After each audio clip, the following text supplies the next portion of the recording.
Venkatadri director doctor Jagadish గారిని రమ్మన్నారని చెప్పు. సరే సార్, వెళ్ళి పిలుస్తాను. Good morning sir, Raman sir మిమ్మల్ని పిలుస్తున్నారు. ఓకే వస్తున్నాను. Good morning sir. Good morning doctor Jagadish. 3 నెలల క్రిందట 4 సీనియర్ సైంటిస్టుల పోస్టులు భర్తీ చేశాము కదా. మళ్ళీ ఒక అభ్యర్థి తాలూకు దరఖాస్తు చూడమని ఫైల్ పంపారెందుకు? సార్, క్రిందటిసారి 4 పోస్టులకు సంప్రదాయాన్ని అనుసరించి 5 సెలెక్ట్ చేశారు. అపాయింట్మెంట్ ఆర్డర్ 4కే పంపారు, 3 చేరారు.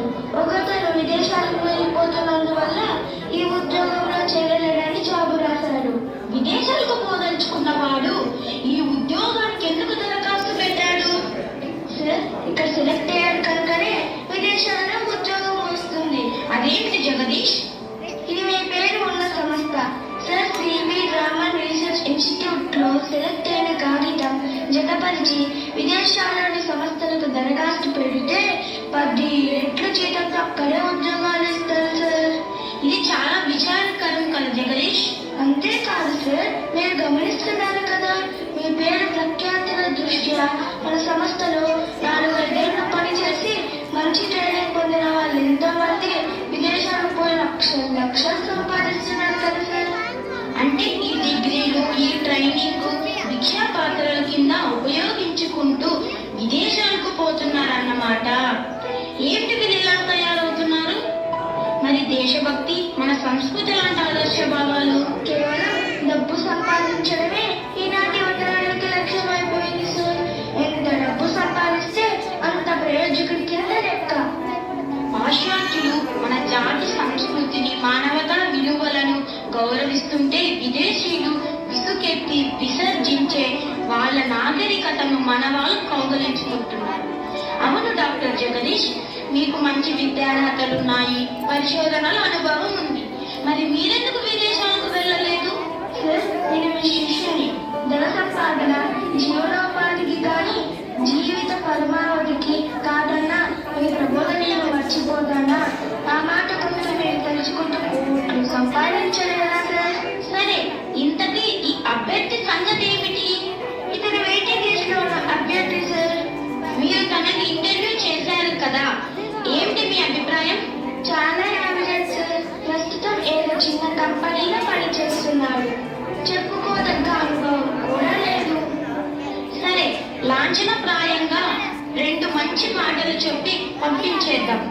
తీరా ఇక్కడికి వచ్చాక నేను కనీసం పలకరించలేదనుకుంటాడు. చూడు వెంకటాద్రి, బయట ఉద్యోగం కోసం వచ్చిన సురేందర్ అనే అభ్యర్థి ఉన్నాడు, లోపలికి పంపు. సరే సార్, వెళ్ళి పిలుస్తాను. గుడ్ మార్నింగ్ సురేందర్ గారు, రామన్ సార్ మిమ్మల్ని పిలుస్తున్నారు. సరే, వెళ్తున్నాను. Good morning sir. Good morning young man. Doctor Jagadish నిన్ను ఇంటర్వ్యూ చేశారు. సంతృప్తికరంగా సమాధానాలు చెప్పలేకపోయావట. నిజమే సార్, ఇప్పుడు ఒక చిన్న కంపెనీలో పనిచేస్తున్నాను. అత్యంత ఆధునిక పరికరాలతో చేస్తున్న పరిశోధనల గురించి వారు అడిగారు సార్. నువ్వు చిన్న కంపెనీలో పనిచేస్తున్నా ఆధునిక పరిశోధనల గురించి తెలుసుకోవాలి కదా సురేందర్? అవును సార్, అటువంటి అవకాశం కోసమే ప్రయత్నిస్తున్నాను. కానీ ఉద్యోగ బాధ్యతల నిర్వహణ ఒత్తిడిలో నువ్వు చెప్పే కారణాలు సబబే కావచ్చు, కానీ మేము పరిశీలించాల్సింది నీ చదువు, అనుభవం కదా. అందుచేత మరో 5-6 నెలలలో మరి కొందరు సీనియర్ సైంటిస్టులను మేము తీసుకునే అవకాశం ఉంది. అప్పుడు మళ్ళీ అప్లై చేయి, చూద్దాం సురేందర్. అలాగే sir.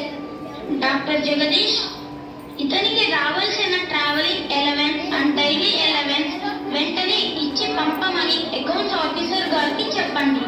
Well mister Surender, next time better luck. Thank you sir.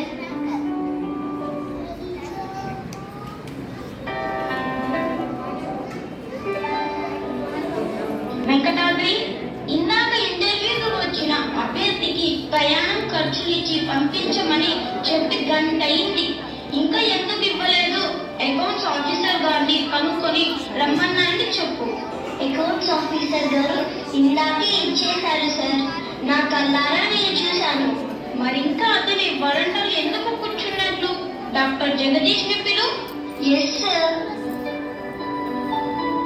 Jagadish sir, మిమ్మల్ని రామన్ సార్ పిలుస్తున్నారు.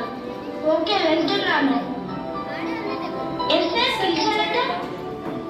డాక్టర్ జగదీష్, ఇందాక మనం పిలిచి పంపించేసిన ఆ అభ్యర్థి సురేందర్ కి టీఏ ఇచ్చేసిన ఇంకా వరండాలోనే కూర్చున్నాడు. వెంకటాద్రి, ఆ క్యాండిడేట్ ని లోపలికి పంపు. మన స్టాఫ్ మెంబర్లతో కబుర్లు చెప్పుతూ వాళ్ళ టైం వేస్ట్ చేయడం మన డిసిప్లిన్ కి విరుద్ధం. సరే సార్, వెళ్ళి పిలుస్తాను. సురేందర్ గారు, మిమ్మల్ని రామన్ సార్ పిలుస్తున్నారు. సరే, వెళ్తున్నాను. ఎస్ సార్, రమ్మన్నారట. లుక్ హియర్ మ్యాన్, ఇప్పుడు నీకు ఉద్యోగం వచ్చే అవకాశం లేదని స్పష్టంగా చెప్పాను. నీకు రావాల్సిన ప్రయాణం ఖర్చులు కూడా ఇచ్చేశారంట. మరింకా ఎందుకలా వరండాలో ప్రచారాలు చేస్తున్నావు? వర్కింగ్ అవర్స్ లో మా స్టాఫ్ మెంబర్లని కలవడం మా డిసిప్లిన్ కి విరుద్ధం. క్షమించండి సార్, అకౌంట్స్ ఆఫీసర్ గారు నాకు డబ్బు ఇచ్చేసి లంచ్ కి వెళ్ళిపోయారు. ఆ డబ్బు లెక్క పెడితే నీకేమైనా తక్కువ ఇచ్చారా? లేదు సార్, ఎక్కువ ఇచ్చారు. ఆయన తిరిగి వచ్చిన తర్వాత ఆ డబ్బు వాపస్ చేద్దామని ఆయన కోసం వరండాలో వెయిట్ చేస్తూ చైర్మన్ గారి కళ్ళ పడ్డాను. వారు నన్ను బహుశా అపార్థం చేసుకుని ఉంటారు సార్. ఏది, ఏ విధంగా నీకు డబ్బు ఎక్కువ ఇచ్చారు? ఏది రసీదు చూడని. సార్, నిన్న ఈ ఊరు చేరాను. ఈ రోజే బయలుదేరి రేపటికి మా ఊరు చేరుకుంటాను. అందుచేత నాకు రావాల్సింది 2 రోజుల డిఏ మాత్రమే సార్. కానీ 3 రోజుల డిఏ ఇచ్చారు.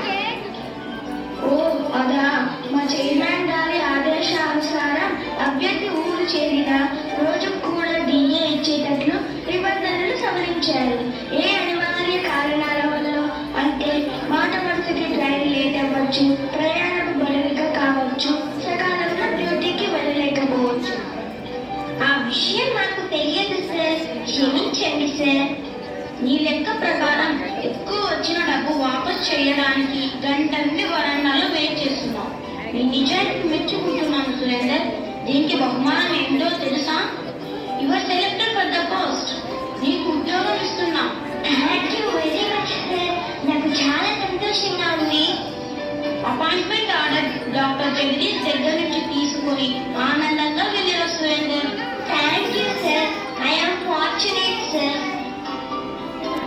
సార్, మీ నిర్ణయంతో హృదయపూర్వకంగా ఏకీభవిస్తున్నాను సార్. నువ్వు నా శిష్యుడివి కదా డాక్టర్ జగదీష్. చదువు నేర్చుకుంటే వస్తుంది. నీతి, నిజాయితీ, వినయం లాంటి సద్గుణాలు కొందరికి పుట్టుకతోనే వస్తాయి. సద్గుణాలు లేకపోతే ఎంత చదువు ఏం లాభం జగదీష్?